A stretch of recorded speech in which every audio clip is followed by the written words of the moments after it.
Este podcast llega gracias a Luna Baby Store, porque tu bebé merece lo mejor. Bizzarini Jewelry, Just Shine, Marcel Boldú Photo and Film, fotografía y video comercial. Bienvenidos a este podcast. El día de hoy vamos a estar hablando de un tema fundamental para los padres y futuros padres. Se trata de la planificación de patrimonio y para ello me acompaña Claudia Cobreiro, que tiene más de 10 años de experiencia. Ella es abogada de Derecho Familiar y Planificación de Patrimonio.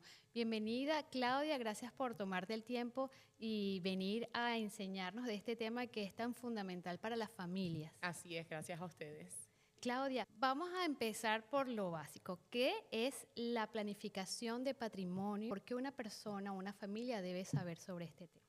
La planificación de patrimonio es necesaria para todas las personas que sean mayores de edad, más que nada, y que tengan potestad en contra de su persona, pero más que eso, cuando las personas empiezan a crear una familia, hacer una planificación de patrimonio, en realidad lo que hace es evitar de que esos familiares que quedan atrás el día que nosotros no estemos, tengan una guía o tengan la documentación necesaria para poder hacer la sucesión de los bienes que nosotros pudimos acumular durante el tiempo que estuvimos aquí.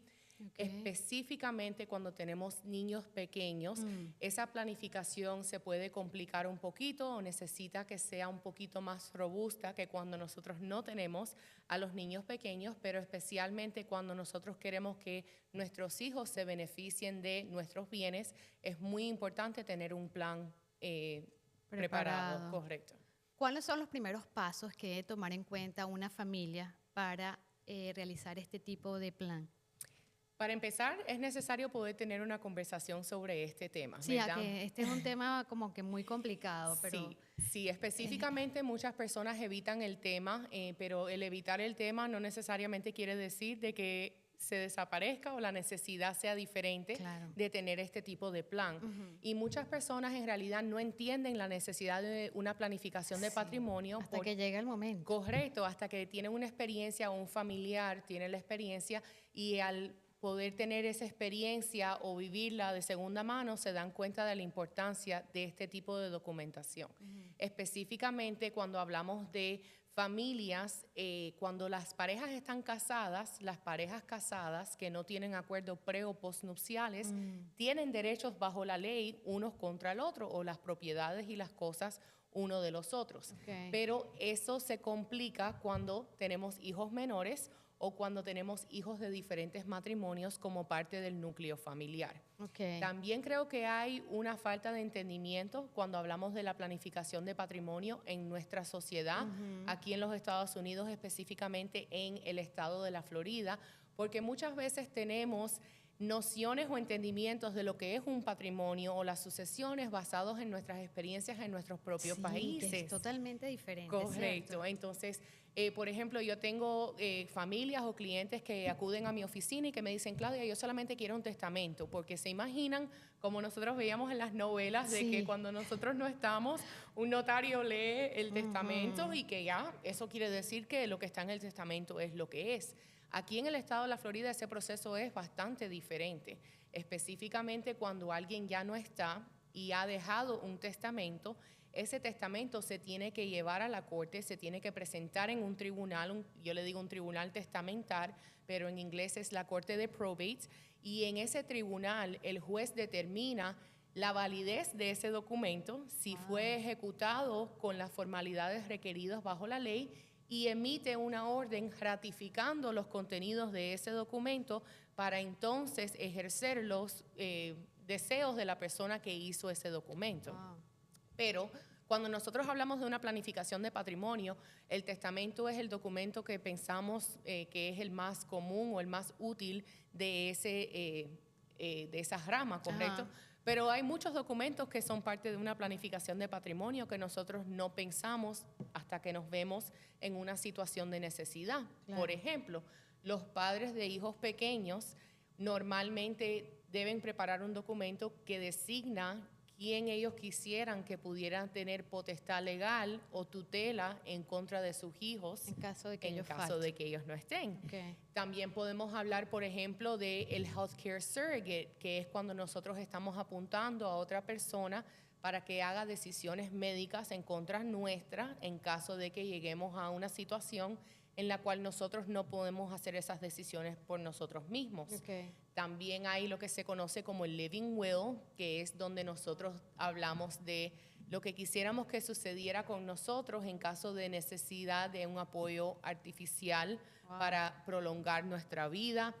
El poder durable, que es donde una persona tiene la potestad de hacer todo lo necesario en nombre nuestro, mientras que nosotros estemos clínicamente vivos, a pesar de que no podamos hacer o tomar decisiones nosotros mismos. ¿Todos estos son documentos que se hacen separados o puede uno incluir todo lo que estás hablando? Lo ideal sería de que una persona tuviera todos estos documentos, ¿verdad? Yeah. Pero yo lo que acostumbro es tener una consulta con las familias, hablar con las familias de su composición familiar, de sus deseos, de las maneras en las cuales quisieran que estas cosas sucedieran el día que ellos no estén, y basado en eso, entonces hacemos la determinación de los documentos que necesitan o que se les recomienda, y el orden de prioridad también, porque obviamente todos estos servicios tienen un costo. Hay padres que están preparados para esa inversión de la planificación de patrimonio completa, y hay quien me dice, Claudia, vamos a hacer estos primero y después en 1 año, 2 años venimos y hacemos otros.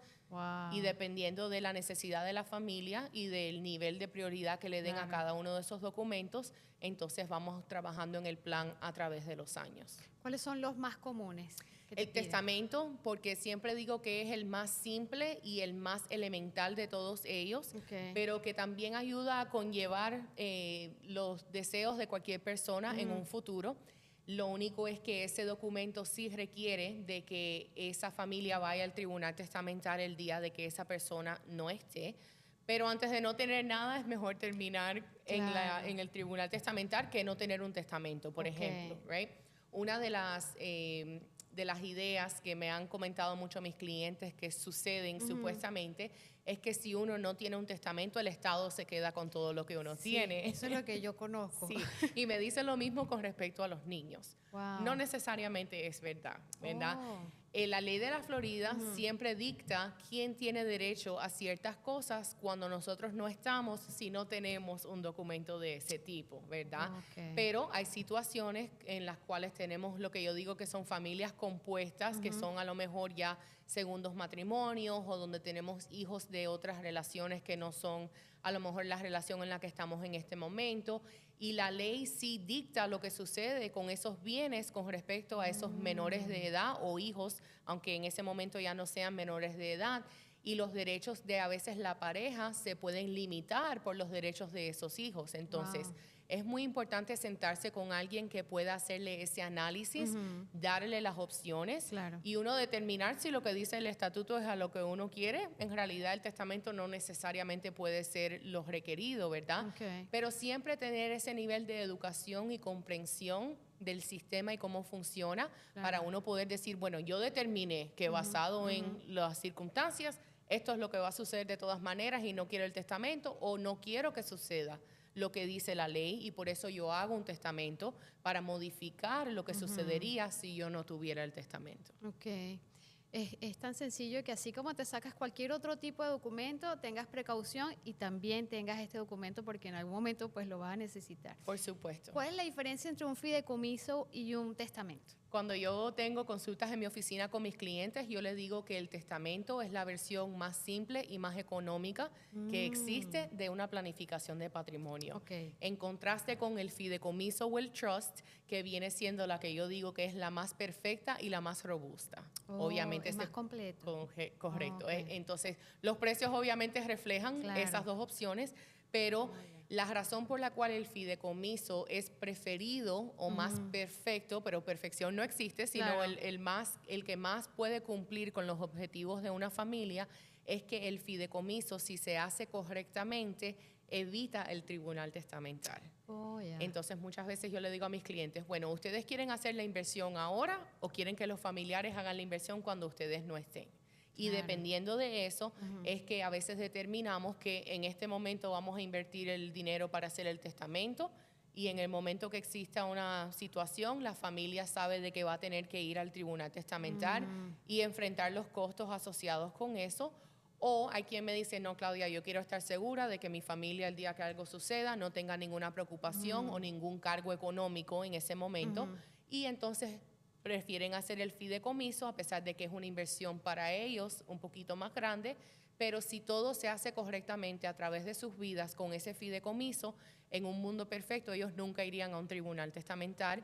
Y en su fallecimiento o el día que ellos no estén, todas las cosas que ellos dictaron dentro de ese fideicomiso suceden automáticamente cuando ellos ya no estén. O sea, que esos son los beneficios principales de tener un fideicomiso en vez de un testamento. Correcto. Y yo le digo también, y por eso es que cada familia tiene que hacer una consulta, tiene que hablar con un profesional que los pueda asesorar, porque cuando hay niños pequeños involucrados, casi siempre la preferencia va a ser el fideicomiso. ¿Por qué? Yo puedo dejar un testamento diciendo de que el día que yo no esté, yo quiero que mi esposo y mis 2 hijos hereden en partes iguales todo lo que yo tenía, ¿verdad? Pero mis hijos, si en ese momento son menores de edad, no solo mi familia va a tener que ir al tribunal testamental para ratificar el contenido de mi testamento, pero si mis hijos son menores de edad, dependiendo de la cantidad que ellos vayan a heredar, vamos a necesitar tutelas en nombre de mis hijos menores, donde la corte va a apuntar a un tutor en nombre de mis hijos. Si mi esposo es el padre de mis hijos, casi siempre van a apuntar a mi esposo, pero hay circunstancias en las cuales apuntan a otros miembros de la familia. Y entonces, a raíz de eso, mis hijos solamente tienen acceso a esa herencia o a esos fondos a través de su tutor, a través de la tutela.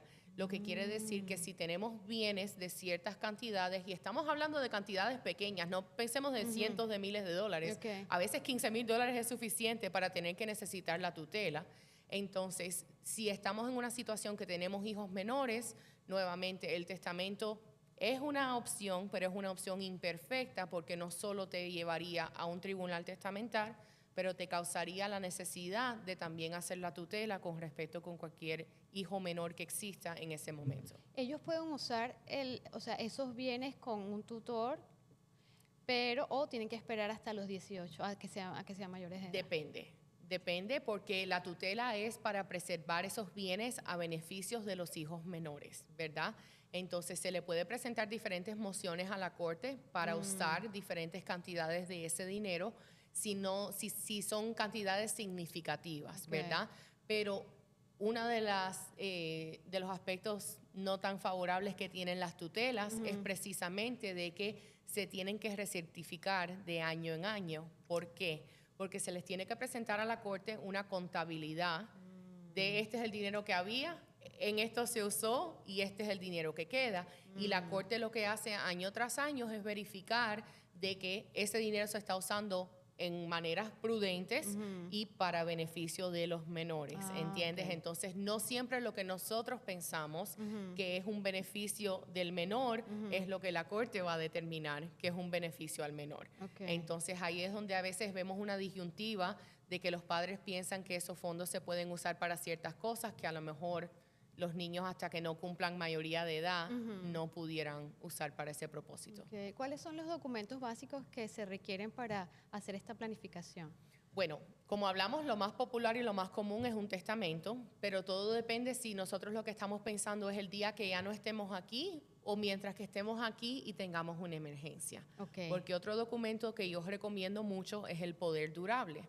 El poder durable es diferente de un poder simple o un poder sencillo. ¿Por qué? Si ustedes han visto un poder simple antes, el poder simple es de una hoja, o si acaso 2. El poder durable es de 15 o 20 páginas. Y el poder simple normalmente deja de funcionar o tener efecto legal cuando la capacidad o la mente de esa persona deja de funcionar. Vamos a pensar en una situación de una emergencia médica, un coma, Alzheimer's o demencia ya con edad avanzada. Sin embargo, con un poder durable, Es un poder normalmente que es casi que infinito para propósitos de todo lo que se tiene que hacer en nombre de la otra persona, del principal que lo firma. Y esa persona a la cual le damos esos poderes puede continuar a hacer todo lo necesario hasta que nosotros estemos clínicamente vivos. Queriendo decir, si nosotros estamos en un accidente y terminamos en una situación donde no volvemos En sí. perdón, si estamos, por ejemplo, si nosotros estamos en un accidente y terminamos en una situación donde no volvemos a tener capacidad mental o de poder tomar nuestras propias decisiones, ese documento continúa a darle a la otra persona que designemos el poder de vender nuestras propiedades, ir al banco, llamar al IRS, al Social Security, pedir beneficios a nombre de nosotros, llenar aplicaciones, buscar ayuda, que en un momento, una situación de ese tipo, te puedes imaginar es invaluable, es muy necesario, ¿verdad? Entonces, esa es la conversación que yo tengo con mis clientes. La planificación de patrimonio puede ser sencilla o compleja. Dependiendo del caso. Exacto, todo dependiendo no solo de las circunstancias, pero del presupuesto que pueda tener la familia o de las cosas que quieran hacer, porque aquí me dice, bueno, Claudia, yo hago suficiente con acumular bienes y hacer testamento. Ya cuando yo no esté, el que venga atrás que busque la manera de ir al tribunal testamental, que es válido hasta un punto, ¿verdad? Pero hay quien me dice, bueno, Claudia, no hice el trabajo completo si los dejé en el tribunal testamental, porque los pones en una disyuntiva donde ellos necesitan los bienes que a veces les dejas para poder pagar el abogado o pagar el proceso del tribunal testamental. Pero todo depende de la capacidad de las personas. Yo muy personalmente siempre me gusta darle la perspectiva a mis clientes de que es bueno ser precavido y pensar hacia el futuro, pero que nosotros no tenemos una bolita mágica ni nunca vamos a poder resolver todos los problemas. Entonces, es una conversación necesaria, pero que uno tampoco se puede volver loco pensando ¿y qué? Porque que Dios no lo quiera, hacemos una planificación perfecta que nos costó cualquier cantidad de dinero y alguien que a quien tú le ibas a dejar algo se va antes de ti. Ahora cambiamos todo esto, ¿entiendes? Nunca podemos planificar todo y que todo nos salga perfecto hasta el final, pero sí es proteger a la familia y proteger lo que uno trabaja tan duro para poder adquirir y que sus hijos o sus familiares el día de mañana puedan tener el beneficio del trabajo nuestro. Así es. ¿Cómo pueden los padres estar seguros de que sus hijos pueden estar protegidos financieramente ante alguna emergencia? Hay muchas maneras de hacerlo, pero todo depende de la edad de los hijos. Si los hijos son menores de edad, se complica un poquito más porque volvemos al tema de que los niños no necesariamente pueden manejar su propio dinero, ¿verdad? Tengo familias que me dicen, Claudia, yo confío en mi mamá con toda plenitud. Yo tengo una póliza de seguro de vida que le estoy dejando de beneficiaria a mi mamá porque sé que cuando mi mamá pueda obtener esos fondos, ella se va a ocupar de usar ese dinero para las cosas necesarias a través del proceso, en lo que a lo mejor vamos a un tribunal testamental, en lo que se distribuyen los bienes de un trust, lo que sea.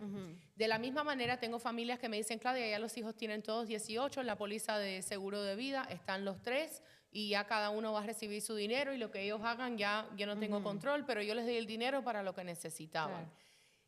Cuando nosotros tenemos cuentas de banco, 401ks, que se usan mucho las cuentas de inversiones a través del negocio o de los trabajadores, que es parte del salario que van acumulando, si son cuentas de inversiones en la bolsa de valor, cualquier tipo de cuenta que pueda tener un beneficiario, los beneficiarios se supone que tengan acceso a esas cuentas solamente con un certificado de difunción. Entonces, muchas veces nosotros la recomendación es que tengan una cantidad precisa, X, que cubra necesidades básicas por un periodo intermedio. Desde el momento que la persona no está, el certificado de difunción normalmente no se demora mientras mucho. Se procesa todo ese papelero. Con tener esa documentación, se supone, llamamos a la póliza de seguro de vida, vamos al banco, lo que sea, y con ese documento nos dan un cheque por el valor de lo que había en esas cuentas. Y con ese dinero inmediatamente se puede resolver. Ahora, si esa familia hizo un testamento, ese dinero normalmente tendría que cubrir los gastos de abogados para presentar el tribunal testamental y o cubrir gastos de vivir por el tiempo que vaya a demorarse ese proceso. Y entonces, si hicieron un fideicomiso, es un proceso mucho más rápido, mucho más fluido, Claro. y el acceso a los fondos es mucho más inmediato comparado con una familia que va al tribunal testamentario. Claro, es como dejarlo ya listo para que al momento ya tú no tengas que estar como que corriendo a última hora a sacar documentos, pues ya te facilita todo el proceso, es mucho más Precisamente. rápido. Ya hablamos de la tutela en caso de los niños, pero en caso de los adultos, ¿cómo varía el proceso? Nosotros igual, la recomendación es que todas las personas tengan un poder durable. Al tener el poder durable, en un caso de emergencia, no necesitaríamos hacer una tutela en contra de la persona que tuvo el accidente o la situación. Sin embargo, Cuando dices en contra, ¿es a favor de esa persona? bueno, a favor de la persona que tiene la potestad a nombre de Ya, ellos, ¿entiendes? ok. So, en ese documento del poder durable, yo, por ejemplo, te pongo a ti. Tú eres la persona que tiene la potestad en contra mía o a favor mía. Ok. Entonces, cuando hay la ausencia de un documento como el poder durable, si nosotros como adultos tenemos una situación en la cual tenemos una incapacidad, nadie puede tomar decisiones en contra nuestras sin hacer una tutela en contra de nosotros como adultos. Ok. Es muy similar al proceso que hablamos de la tutela de los niños, con la diferencia de que la razón que nosotros no podemos tomar esas decisiones no es la falta de los 18 años o la mayoría de edad, sino la falta de capacidad. Exacto. La vemos en situaciones de emergencia, tutelas de emergencia en casos de accidentes o situaciones inesperadas, pero también se convierte en muy común en casos de una persona ya con edad avanzada. Si yo, por ejemplo, que Dios no lo quiera, mi mamá tiene una situación y yo no tengo un poder en contra de ella o a favor de ella, entonces yo pudiera acudir a la corte para abrir una tutela, que la corte apunte a un tutor en nombre de mi mamá, y ese tutor es quien tiene el derecho de ir al banco, abrir cuentas de bancos, hacer los pagos, llamar a los lugares, y igual que o similar a la tutela de los menores de edad, se tiene que recertificar año tras año con el mismo propósito, de que el tutor que se apunta es el que está haciendo decisiones prudentes y a beneficio de la persona en contra de la cual se da la tutela. Ok. ¿Cuáles son los costos típicos asociados a esta planificación? O sea, ¿cuánto me puede salir realizar un paquete, por decirlo? Muchas personas piensan que siempre cuesta miles de dólares y obviamente existen planificaciones de patrimonios que cuestan miles de dólares, pero una planificación de patrimonio puede costar menos de $1,000 también. Y por eso es tan importante no evitar la conversación, educarse, entender las opciones y poder determinar, basado en las necesidades peculiares de cada familia o cada persona, cuáles son los documentos que corresponden y qué costo pudieran tener. También el lugar donde está localizada la persona, una ciudad metropolitana en contra de otros estados, puede también variar dependiendo del costo de los servicios legales en esa localización. Okay. Sí. ¿Cuál es la importancia del seguro de vida en la planificación del patrimonio? Todo depende de las necesidades de la familia o la visión que tenga esa familia. Muchas veces yo recomiendo que mis clientes tengan una póliza de seguro de vida, como hablamos anteriormente, para gastos inmediatos, que a lo mejor ellos tengan mientras que se hace un tribunal testamental o otra situación así. Sin embargo, cuando tenemos padres de hijos pequeños, hay veces que los padres tienen el deseo de sacar una póliza de seguro de vida que, por ejemplo, cubra la hipoteca de la propiedad en la cual ellos viven con sus hijos. Claro. Para que entonces el día que ellos no estén, alguien tenga designada la tarea de cobrar esa póliza de seguro de vida con el propósito de pagar la hipoteca de la propiedad. Hay quien también quiere sacar una póliza de seguro de vida para cada hijo, para el día que se casen, tener un regalo para los hijos, un regalo de bodas. Hay quien me dice, Claudia, porque yo quiero que cuando mis hijos tengan 18 años, comprarle un carro nuevo, vayan a la universidad, no tener que pasar trabajo, comprarles un apartamento. Todo depende de lo que quiera hacer la familia. La recomendación es por lo menos tener una póliza mínima, no tiene que ser millonaria, para cubrir necesidades esenciales durante el periodo de transición después de una emergencia familiar. Okay. ¿Cómo pueden los padres escoger al tutor adecuado para sus hijos en caso de que los padres no estén? Yo siempre le digo a los padres que es una decisión muy difícil, ¿verdad? No es una decisión que se debe hacer con brevedad ni con poco pensamiento. ¿Por qué? Porque siempre tenemos que pensar de que estas personas van a criar a nuestros hijos el día que nosotros no estemos. Entonces, Yo siempre hablo con los padres que van a mi oficina y les digo que no solo piensen de las cualidades morales, a lo mejor personalidades y diferentes cosas así de que puedan tener estos tutores, pero también cómo son con el dinero. Son personas que son conservadoras como nosotros, son un poco más arriesgados. ¿Cómo esta persona reaccionaría teniendo X cantidad de dinero? Hay personas que son personas muy responsables y muy conscientes económicamente, pero que nunca han tenido $100,000 para poder determinar. Claro. Específicamente cuando estamos hablando de los tutores, perdón, cuando estamos hablando de los fideicomisos, los trusts, en ese esquema no existe un tutor, pero existe un sucesor a la persona que crea el trust, que es quien conlleva los deseos de la persona dentro del trust como tal. Las cosas que estipulamos en el trust, ese sucesor es el que es responsable por velar que se cumplan. Entonces yo siempre le digo a las familias con las que yo trabajo, ponemos a una persona que sea muy conservadora con otra persona que sea un poquito más arriesgada para tener un balance, ¿verdad?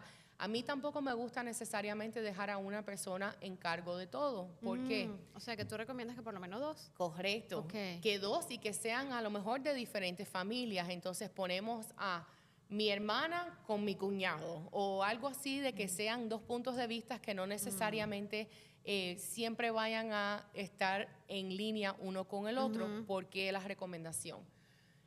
Yo veo de todo como abogada, Claro. obviamente, y vemos a las personas que cambian completamente su estilo de vida o su perspectiva de la vida o sus opiniones a través de los años. Es natural, evolucionamos como personas. Pero si hacemos eso y dejamos a una sola persona, tenemos el riesgo de que nuestros hijos estén sujetos a ese tipo de cambios también, más susceptibles comparados con cuando hay 2 personas y hay un balance, ¿verdad? Entonces, cuando estamos escogiendo a un tutor, no solo pensamos de que mis hijos los quieren, que se llevan bien, a lo mejor que tienen hijos de edades similares. Hay veces que pensamos tienen que ser mis padres, que es una reacción natural. Pero nuestros padres, si nosotros no estamos, la ley de la vida dice que no van a estar mucho tiempo más después que nosotros no estemos. Entonces, las edades de estas personas, nosotros pensamos que vamos a vivir 1000 años, pero si nosotros en esa época ya no estamos, ¿qué edad va a tener esa persona? Ellos están listos para tener a un hijo. Una decisión muy compleja. Exacto. Sobre todo, por ejemplo, en el caso de las personas que emigran y no tienen familiares cerca. Tomar esa decisión es muy cuesta arriba, porque tú no sabes realmente si la persona que tú le tienes, si vas a hacer este documento tienes que dejar a alguien. Y cuando no tienes familia cerca, se complica esta decisión, ¿no? Se dificulta mucho. Y yo he hecho planificaciones de patrimonio y designaciones de tutores para las tutelas que dicen, mi mamá si puede venir a los Estados Unidos en ese momento. Que los padres no vivan aquí o mi hermano. ¿Puede hacerse con personas que estén fuera del país? Por supuesto, y con la condición. Entonces, yo quisiera que fuera mi mamá si ella puede quedarse en los Estados Unidos en ese momento. Obviamente, muchas personas no quieren que sus hijos se los lleven a sus países natales, ¿verdad? Pero si mi hermano puede conseguir visa, que mi hermano venga y sea el que se haga responsable. Y entonces ya, si esa no es una opción, entonces sí ponemos personas en realidad a las cuales... exacto, tengamos una relación bastante estrecha, lo cual me lleva a otro punto que no hemos podido todavía discutir.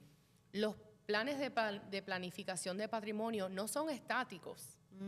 Hay muchas veces de que nosotros pensamos, bueno, yo hice mi testamento, yo hice mi necesidad de tutela predesignada, yo hice mi poder durable, pero las cosas cambian y la vida cambia. Y lo que nosotros decimos siempre como abogados o mi bufete, lo que le decimos a los clientes es, en caso de divorcio, pañales o fallecimiento, siempre tienen que volver a ir a vernos o notificarnos. Porque en el caso de que una relación se haya terminado, obviamente la mayoría de las veces están interlazados en esa planificación. Si tenemos un bebé nuevo o adopción o lo que sea, necesitamos incluir a ese bebé o ese nuevo miembro de la familia como parte de la planificación. Y nuevamente, si alguien llega a no estar, por ejemplo, si designamos a nuestra mamá como la persona que va a ser el tutor o la tutora, si esa persona no está, necesitamos entonces volver a revisitar Claro. el tema de quién va a estar el día que nosotros no estemos. Y a realizar todos los documentos otra vez desde cero, ¿cierto? Bueno, hay unos que se pueden hacer solamente una enmienda. Y esa es Ok. otra cosa que hay personas que dicen, bueno, Claudia, si eso Tienes yo lo que tengo que volver. cambiar cada 3 años. Tengo que estar ¿para qué voy a- pagando. Ay, no es tan costoso normalmente hacer los cambios Ok. como es establecer el plan inicial. ¿Qué recomendación tienes para los padres que tienen hijos con necesidades especiales? Es un tema completamente diferente. Creo que podemos hacer un podcast sobre ese Sobre tema nada más. solamente. Wow. Exacto. Pero hay un tipo de fideicomiso especial. Básicamente se le hace lo que se conoce como un Special Needs Trust, un fideicomiso de necesidades especiales, en el cual básicamente el dinero que está en ese trust solamente se usa para propósitos muy estrictos para no incumplir con límites de ingresos y otras cosas establecidos por el gobierno para poder recibir asistencia económica en nombre de ese hijo que tenga esas necesidades especiales. Obviamente hay documentación un poquito más necesaria para ese tipo de hijo comparado con hijos que no tienen esas necesidades especiales, pero hay un ámbito de la ley dentro de la planificación de patrimonio para ese tema solamente. Ok.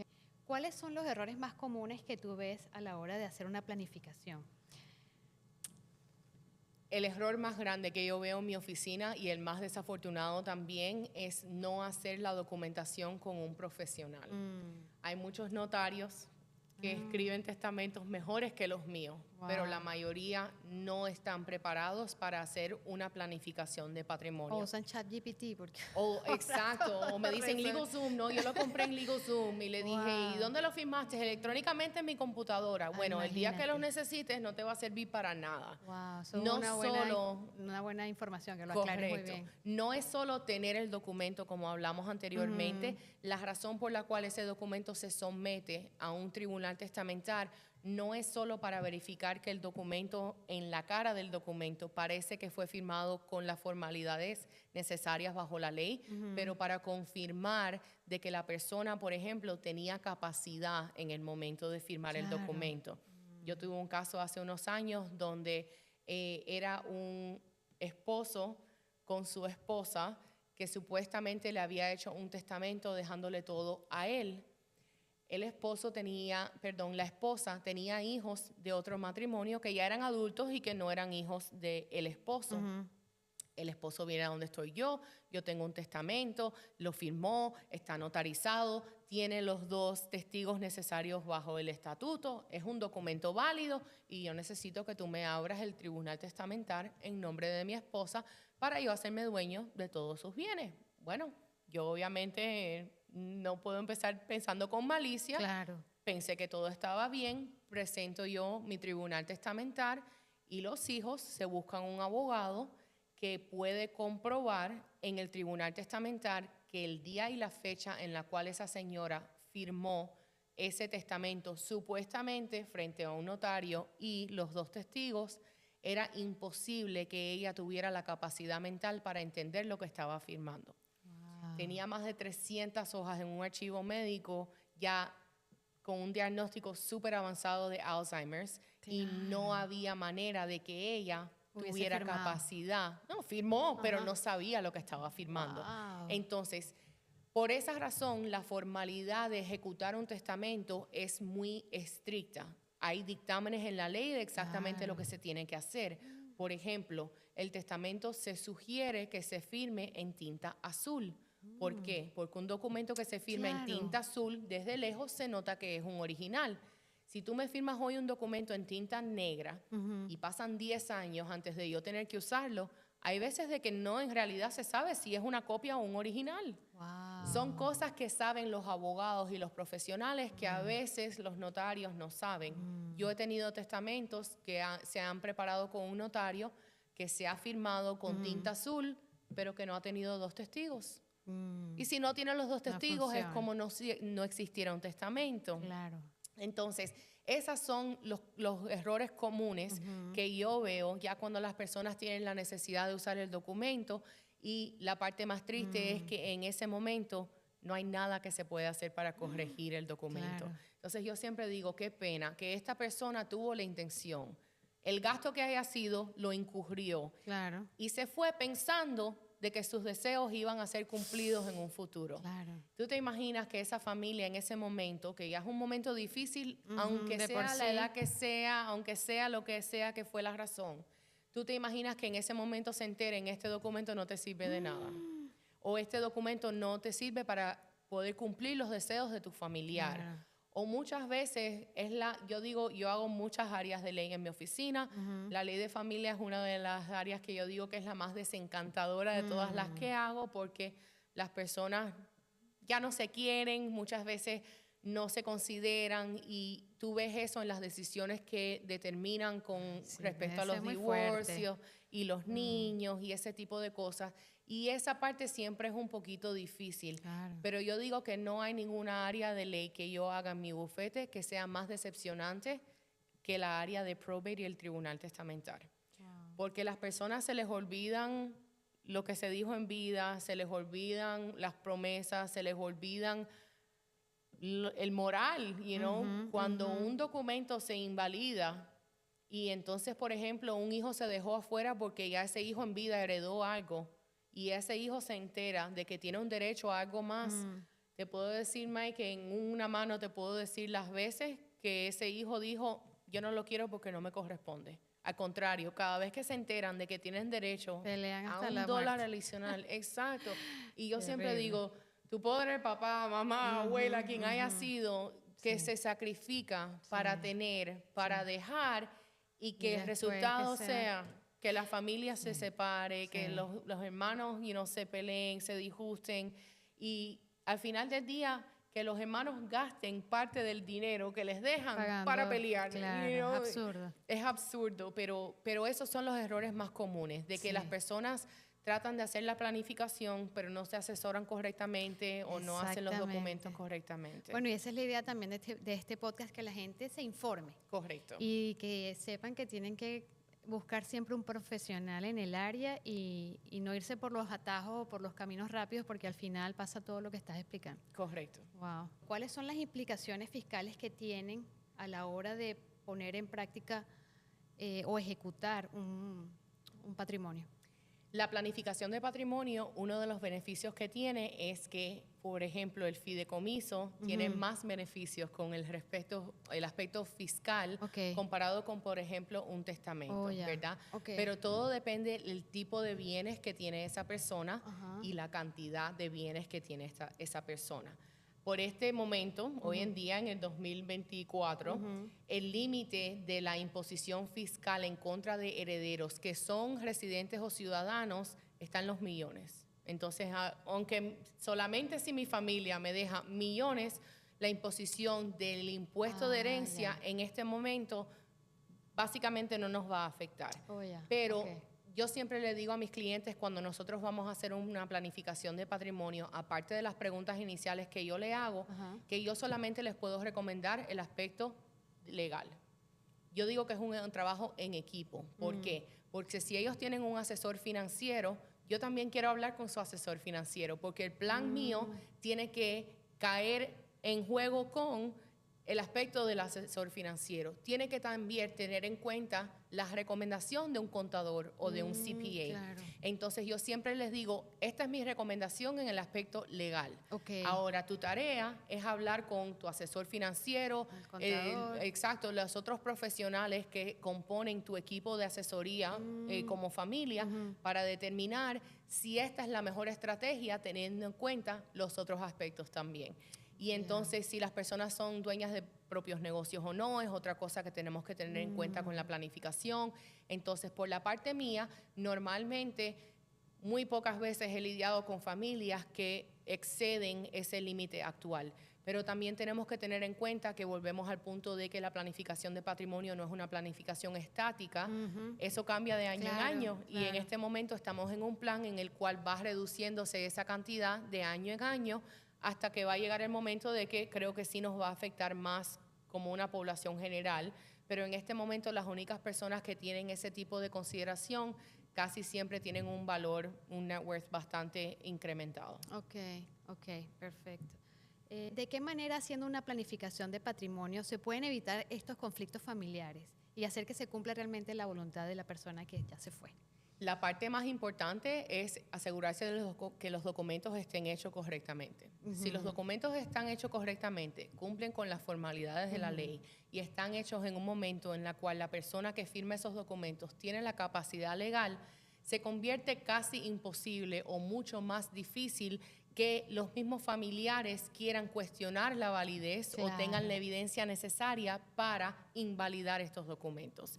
Entonces, tener esa planificación de patrimonio aclara las intenciones de esa persona y entonces también elimina la posibilidad de que los mismos herederos se encuentren en situaciones en las cuales no están de acuerdo porque las decisiones no se supone que queden encima de ellos. Que si la documentación está correctamente, solamente lo que se va a hacer es ejecutar los deseos de esa persona y básicamente, aunque estén contentos o no, de acuerdo o no, los herederos se quedan en una situación en la cual no tienen mucha libertad de cuestionar esa documentación. Claro, se evitan todas las dudas, todo queda claro. Exacto. Y qué importante que esto, a pesar de que es un tema que es súper complicado, la importancia de tomarlo en cuenta para un futuro y para el bienestar pues de toda la familia. Correcto. Muchas veces pensamos, o creo que en épocas anteriores, la percepción era de que solamente las personas que tenían muchos bienes, hacían una planificación de patrimonio. Pero nos hemos dado cuenta como una sociedad en lo que nosotros tratamos de adquirir bienes personales y crear esa riqueza generacional y poner a nuestros hijos en posiciones más beneficiosas económicamente. Empezamos a darnos cuenta de que estas planificaciones no tienen que costar lo que nosotros pensábamos y que nos pueden beneficiar a pesar de que no tengamos la cantidad de bienes que a lo mejor pensábamos que necesitábamos para hacer este tipo de planificación. Yo creo que esas son las dos cosas básicas por las cuales las personas no lo hacen. Primero, por desinformación y segundo, porque si lo saben, creen que les va a costar muchísimo y lo dejan siempre para el final o para cuando llegue el momento, entonces ya es demasiado tarde para tomar la decisión. Precisamente. Claudia, un placer haberte tenido aquí. Yo creo que aclaraste muchas dudas en este tema. De todas maneras, para las personas que aún tienen dudas o le interesa muchísimo ampliar y tener más información sobre este tema, ¿dónde te pueden ubicar? Una de las maneras más fáciles de ubicarme es siguiéndome en redes sociales. Mi handle de Instagram es claudiac_esq. Incluso en mis historias donde trato de hablar de estos temas en español e inglés, trato de hablar de estos tipos de circunstancias que yo veo en mi día a día y hacer los recordatorios de las maneras diferentes en las cuales nosotros podemos evitar este tipo de circunstancias. Y la otra opción es llamar a mi oficina. El número de teléfono es el 305-CLAUDIA. Para las personas que están en el estado de la Florida y quisieran profundizar sobre este tema, posiblemente hacer una consulta para determinar qué sería lo correcto para ellos y sus familiares, pueden llamar a la oficina para pedir una cita también. Perfecto, Claudia. Bueno, muchísimas gracias por haber venido y a ustedes una vez más la invitación es a que se suscriban a este canal, le den like, lo comenten y lo compartan porque este tema, aunque ciertamente a nadie le gusta hablar, es una realidad que no podemos escapar. Nos vemos en un próximo podcast. Muchas gracias, Claudia. A ti.